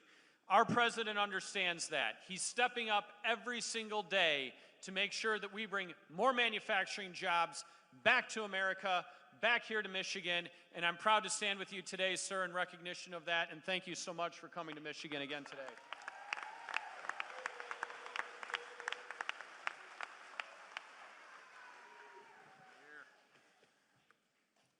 Talk about the American dream. Born and raised in Flint, Michigan, the birthplace of General Motors. Son of a father, a grandfather, a grandmother, an aunt, an uncle that all work for General Motors. Son of an educator.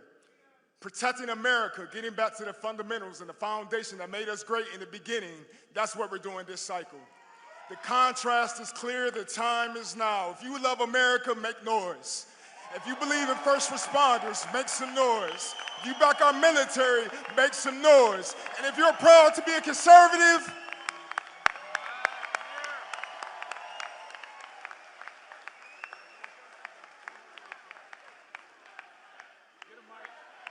USA, let's go, baby. We are putting this country back on the map because we have a leader who stands up for us.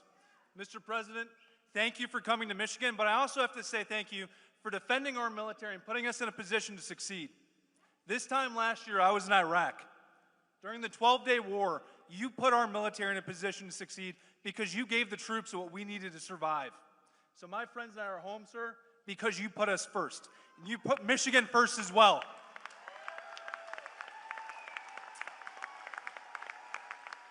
It took 47 years to stand up and say lunatics can't have nuclear weapons. It also took decades to reshore jobs. Reshoring jobs wasn't a thing that we talked about before President Trump came back. Now jobs are coming back to Michigan because we have leaders to stand up for us. We need to win this election in November so we can keep growing. Thank you, Mr. President. Let's go, Michigan.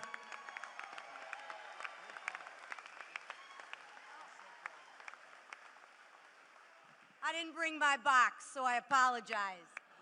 But take a moment and look around. Look at how many people are filling this manufacturing facility. And why is that?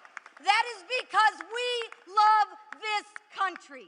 And I'm going to share with you, if you love this country, you have got to get out there and make some noise. You have got to get out there and vote. You have got to get out there and tell your friends, your neighbors, anybody who will listen, that this is an election between common sense and communist crazy. And the leader of our party, President Donald J. Trump, isn't resting on his laurels. Promises made, promises kept. He told you he was going to secure the border. What did he do? He secured the border. He told you he was going to make his tax cuts permanent. And what did he do? He made your tax cuts permanent. The last thing we need to do is make sure we pass that Save America Act. And we will do that because we will secure our elections to make sure that this country continues to live in a democracy, to continue to be a republic, because there is nobody that loves this country greater than the man standing behind me, and that's our president, Donald J. Trump.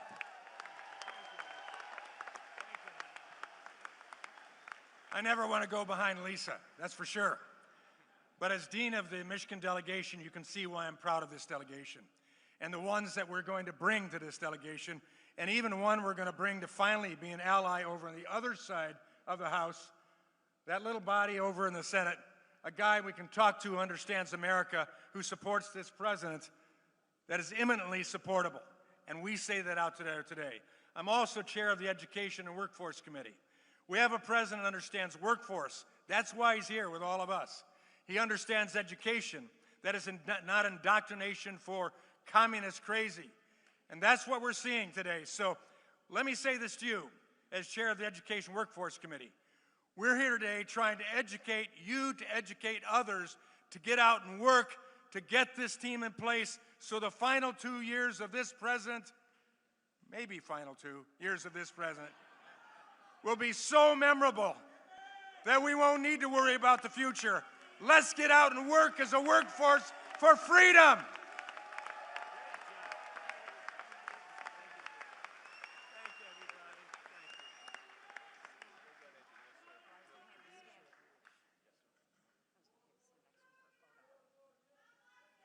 Thank you, everybody. Thank you. Thank you. Thank you. Thank you very much. What a group. Thank you very much. That's a great group. We got to get them elected. Also with us is the mayor of Hamtramck, Amir Galib. Thank you very much, Mr. Mayor. And Mark, thank you very much for being here. Mark Zarkett, a great guy. And a man who's been with me from the very beginning. Again, I have to do it because this guy has been like, he got it a long time ago. Brian, thank you very much, Brian. Thank you. Thank you very much. Especially, he has been right from he got it right from day one, you know? So we don't forget that. 18 months ago, we inherited a catastrophe from the Biden and from the radical left Democrats. They created the worst inflation in 48 years, wide open borders with millions and millions of people from mental institutions, insane asylums, the world's worst prisons pouring into our country from all over the world they came. They came from South America, they came from the Congo, they came from places from all over the world. We had transgender for everybody, men playing in women's sports, crime ravaging our cities, and the whole world was laughing at us as a stupid nation. They called us a stupid nation. But they're not laughing anymore. America is respected again, I think like we've never been respected before. You saw I went to the G20, I went to the G7, I went wherever we go, they're looking at us as the real leader again. For a long time that hadn't taken place. Under our leadership, we're making the largest ever investment in the United States Armed Forces. And right here in Michigan, I got 21 new F-15EX Eagle IIs for Selfridge Air National Guard Base, ensuring that Michigan stays at the cutting edge of North American air power. Selfridge was very, very important.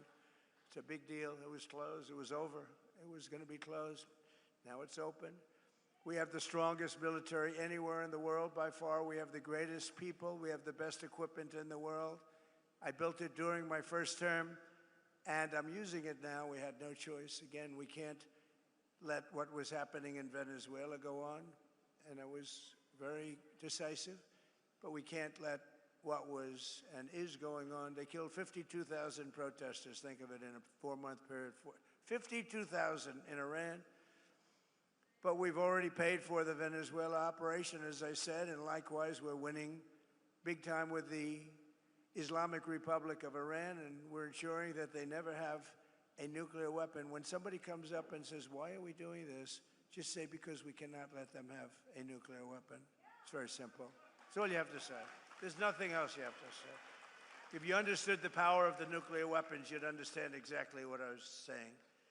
When I took office, we inherited the worst border in U.S. history, but we quickly turned it into the most secure border in the history of our country by far. And in the past 14 months, a number that's not even believable, but it is what it is. It's published every month. a historic record of 0 illegal aliens have been admitted into the United States. 0. And now, as you've been reading, crime is plummeting nationwide. Last year, we achieved the largest drop in the murder rate ever recorded to the lowest level in 125 years, 1900. That's before my father. Bring up my father. That's before my father was born. 125 years, lowest murder rate. And that's despite the fact that we have people in this country that shouldn't be here. That's despite that. But a lot of them are being brought out very rapidly. Under my most favored nation policy on drug prices, we're delivering the largest prescription drug price cuts in the history of our country by far, with differences of 400, 500, and even 600%. Nobody can believe it. We were the highest priced for decades, the highest priced in the world for drugs, prescription drugs. And now we're the lowest price in the world. So you think that was, I won't bore you with the way I did it, but no other president was able to do it. I'm not sure they even tried. But all of you have to go out and go to TrumpRx.gov, TrumpRx.gov, and you're going to find that you're going to buy whatever you're looking for at a tiny fraction of what you were paying. To stop the massive theft of taxpayer dollars, we ended Medicaid for illegal immigrants, and we launched the war on fraud, led by our great Vice President, J.D. Vance. It's having a tremendous, we're finding unbelievable levels of fraud. Minnesota, that governor is so crooked. Ilhan Omar with her brother, so crooked. But it's all under very serious investigation. We're finding billions of dollars, billions. In just 18 months, we've turned this country completely around, and it's still, we're going to do still better, but we have a turn. We're hot. Jobs are up. Inflation is down. Our border is secure. Factories are opening at record levels. Investment is booming. Michigan is thriving. America is winning like never before. And again, Iran will never have a nuclear weapon. With the help of our Republican majorities in Congress, we will crush violent crime to the lowest levels ever, impose harsh new penalties for dangerous repeat offenders. They are very bad. Crack down on Marxist prosecutors, and we will end no cash bail, which really got the crime started more than any other single event. No cash bail. You kill somebody and you walk out. We will pass the Great Health Care Plan. That's what it's called, the Great Health Care Plan, to stop all payments to big insurance companies and give the money directly to you, the people, so that they can buy their own health care, which will be much less expensive and be a much better health care. Very simple. And the Democrats are fighting us on that one, too. They're fighting us as hard as you can fight because, you know what? They happen to be owned by the insurance companies. The insurance companies receive billions and billions of dollars a year. They own the Democrats. And the Democrats, they don't want to debate it. They just want to fight it. And we want to give the money directly to the people, and you go out and you buy your own health care. You'll get great health care and have lots of money left over. And we will continue to remove dangerous criminals, drug dealers, human traffickers, and child predators from our country. And we will always stand with the heroes of ICE and Border Patrol. They are heroes. The abuse they're taking. If you saw some of the people they have to deal with, if you saw the toughness and the craziness and the, the roughest people really in the world, they were led into our country by Biden and the group. By probably, I don't even know if he knew. I don't even know that he knew people were coming in. I don't think they told him. But they were coming into our country, and they are the roughest people in the world. Remember, they used to say, oh, foreign people don't commit crime. They make our criminals look like babies. It's the only thing good about them. They make our people look like absolute babies. But they are, you don't get rough, Tren de Aragua, the roughest in the world. They cut off people's fingers so they don't make a phone call. You're going to make a phone call? I'd like to call the police. Boom, their fingers are gone. These are the roughest and worst people in the world. They're out of here. We've got them largely out of here. We can never let that happen again. Could never let it happen. Single most difficult thing that I've had to work with. And finally, we will pass the Save America Act through the Senate, hopefully the Senate. Call your senators and put pressure on them. We won't get one Democrat senator to get you voter ID with photo. Need a photo, be nice. So okay, good. You know, they want to, if they did ID, which they don't want to do, they don't want a photo. Why don't they want to? You know, at the Democrat National Convention, they had an identification card that was bigger than most of the people's chests. It was hung on a chain with a picture and every fact about this person you can imagine. But for voting, our most sacred thing, you don't need, they say, voter ID. So we want voter photo ID. And we want all voters showing proof of a thing called citizenship. Isn't that nice? You read recently in New Jersey where tremendous numbers of people were found out that they were on the voter rolls totally illegally, and that's all over the country. That's nothing compared to what's going on in California and Minnesota and so many other states. And hopefully there will be no mail-in ballots. Mail-in ballots are inherently corrupt, except for illness, disability, military deployment, or travel. If you're in the military, you're far away, absolutely. If you have to go someplace, absolutely. But mail-in ballots have proven to be a disaster. We're the only country in the world that in this form does them. There's no other country in the world because they're crooked. They pass through too many hands. When you go to a voter booth, even me, I went to vote. Sir, may I please see your identification? Sir, I'm so embarrassed. I know you're Trump. Please, do you have some identification? I don't want to lose my job. I whipped out, I was lucky, I had some kind of a card on, man, and I didn't even know, but I gave it, thank you, sir. So I'm so embarrassed. She kept apologizing. I said, don't apologize. You're doing your job. That's what you're supposed to be doing. It was so beautiful. And we will enshrine in permanent law, where we had a big Supreme Court victory the other day, but not complete, no men in women's sports, and no transgender surgery, and the mutilization of your children. They mutilize your children.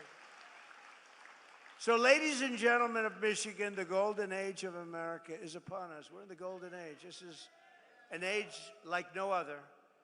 And the men and women of the American auto industry and General Motors are leading the way. And I'm so proud of it because, as Brian and others in the room know, I fought for this for years. I was here 25 years ago. I got Man of the Year. Oh, by the way, the press questioned that, and then they found out it was true, actually. And I made a speech, and all I talked about was, why are you letting them steal your auto industry? I said, your auto industry is being stolen. It's going to Germany and Mexico and Japan and South Korea and Canada. Why are you letting it happen? They sold over 50%. It's all coming back. Who would think? It's all coming back. It's all coming back right now. More plants being built than at any time in the history of our country. With your help and patriots all across this magnificent land, we will make America powerful again. We will make America wealthy again. We will make America healthy again. We will make America strong again. We will make America proud again. We will make America safe again. And we will make America great again. Thank you, Michigan. Thank you very much. God bless you all. Thank you very much. Thank you.